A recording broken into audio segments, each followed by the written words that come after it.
What if your life is not a map? It's a territory and you can rewrite it. A map tells you where to go. A territory tells you who you are when there is no map. Today, we focus on the territory to release the version of yourself that was built for the world that may not even exist anymore, to let go. What maybe was never even yours. Who knows? More often than not, the point is not to become someone but to unbecome who you were never meant to be in the first place. And this meditation, recorded and released at a special moment in time, offers a very powerful energy to do exactly that. You can return to it at any point, whenever you need it. Find somewhere you can sit or lay down, not perfectly, just somewhere, but straight spine gets bonus points. Close your eyes, take a deep belly breath in through your nose. Exhale through your mouth, exhale longer than you inhaled. Now, imagine there is a softly glowing number 3 flashing in front of you 3 times, 20 degrees above the horizon. 3, 3, 3. Now there is a glowing number 2 flashing 3 times. 2, 2, 2. And now, a glowing number 1 flashing 3 times. 1, 1, 1. Hallelujah, we're now in the alpha state of mind. Hallelujah, hallelujah.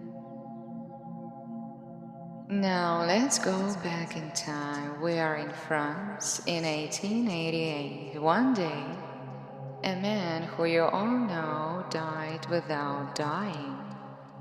He opened a newspaper and read an obituary about himself. He read what the world thought of him, what they would say when he was gone. This man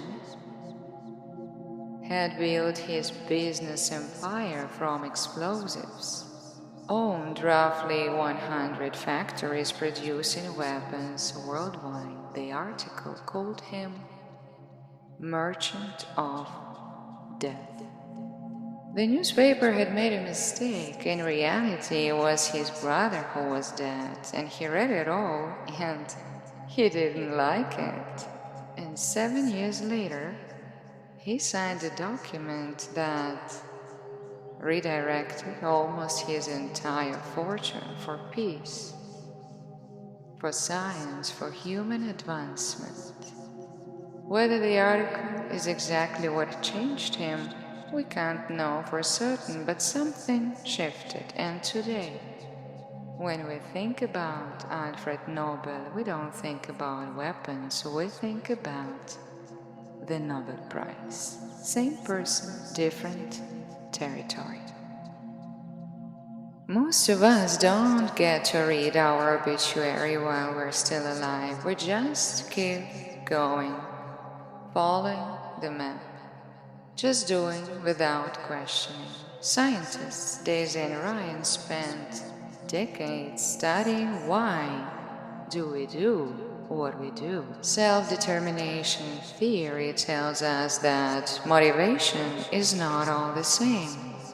Controlled motivation says, I have to succeed, be good, keep going, prove myself, doing to get a reward, or to avoid punishment. We optimize, achieve, perform, and achieving, when it comes from this place, is not always moving towards something. More often than not, it's running away from something, driven by pressure.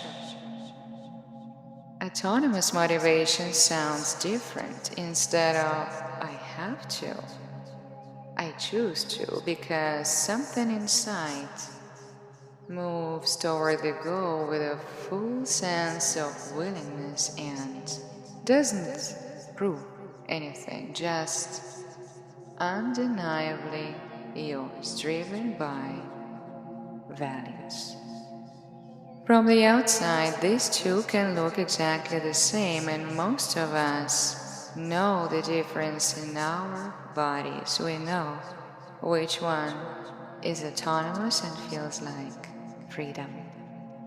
Astrologically, the distinction has lived on an axis Virgo Pisces recently. South karmic node, our let go direction, has been in Virgo. The checklist, the spreadsheet, the refinement, optimization, perfection, the identity that proves its worth through service, precision, productivity. The identity that proves. Need to let go not because it's wrong. It's just what we've already mastered so well. The neural pathway is so deep that it runs automatically, and that's amazing.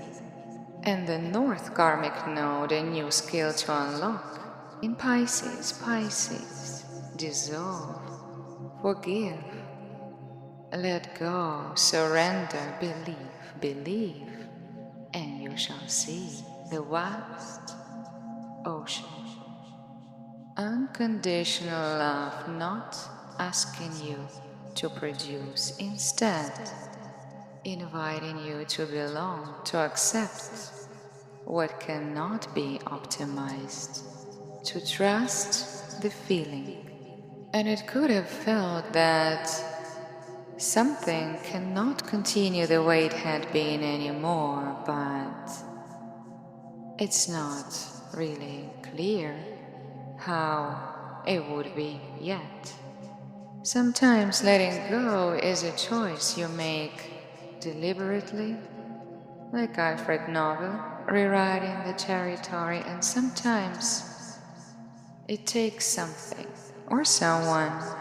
It's just gone. I lost my job, for example. Both of my grandparents I lost. People I called my closest friends who simply stopped being there. Maybe you lost something too. There is a specific thing that happens in moments of real loss. The comparisons stop, and suddenly nothing outside you has the same importance it had before. The achievements, the milestones, the metrics, what you thought mattered. Maybe it still does, but with different weight, and what remains is less defended, and from that space, from the version of your life map that no longer matched the territory, maybe you started something new? Something new that would not have existed otherwise. Something where you no longer optimize. Something where you trust the feeling. Now let's go deeper. Let's imagine something. Imagine yourself small, whatever age arrives naturally, doing something. Not because there is a result to show, just because. Maybe you're drawing or running, playing with Lego. Maybe jumping in puddles or seeing something you invented. Maybe building something out of something which was nearby. I used to build little houses from chairs and blankets. Alright, do you have a situation in mind? You are standing somewhere nearby, watching your little self. Stay there for a moment. Observe. Notice. Meet the person you were before you became. How does it feel to be there? They don't need you to be successful. They don't need your degree, your career, your money, your achievements. They don't even know what those things are. They just want to be there with you. Sometimes it's nice to just be. And now, if you're ready, walk towards them slowly. Come closer and closer and closer toward your little self. Look into their eyes. Hello? How are you? Maybe smiling, maybe a little sad. Take their hands, feel them. Are they cold? Warm them with yours. Maybe they look at you, maybe they don't, maybe they smile, maybe they don't. You don't need them to perform anything for you either. Just stay there and hold their hands. Notice how strange it is. You spend so much time of your life becoming someone they could be proud of, but they didn't love some future version of you. They loved being alive. The achievements that came later, you don't owe them to this child. The identity you performed, the child never asked for it. Feel their hands getting warmer and warmer and warmer in yours. Hold them for a little longer and let yourself feel whatever comes. Tenderness, sadness, tears, love. Maybe all of it at once, maybe relief. Sometimes relief hurts too. Letting go means accepting as it is, and sometimes accepting feels upsetting. You don't have to turn it into happiness. This child was already the territory. Everything else was maps, and maps can be rewritten. Now, with those hands still in yours, ask yourself, what did I believe I had to become? Maybe you already know, maybe it's not a sentence, maybe it's a feeling. Maybe it's the thing you've been trying to prove for years, maybe it's a pattern which comes back into your life in different variations, but the point is always the same. Maybe it's an achievement, maybe it's #1 in the world title. Whatever it is, wrap it all together. Not the achievements or ambitions, the contract underneath them, the belief that you had to become someone. You can feel it in your body right now. What is this feeling? Can you give it a name? I prefer to call it Mickey Mouse. The concentrated affect extract. Notice this feeling in your body. Maybe it's in your heart, in your throat, in your knees, in your back. And now, if you're ready, gently place it in a balloon and watch this balloon rise very far away until it disappears. You let it go, not because it was wrong, because it's done.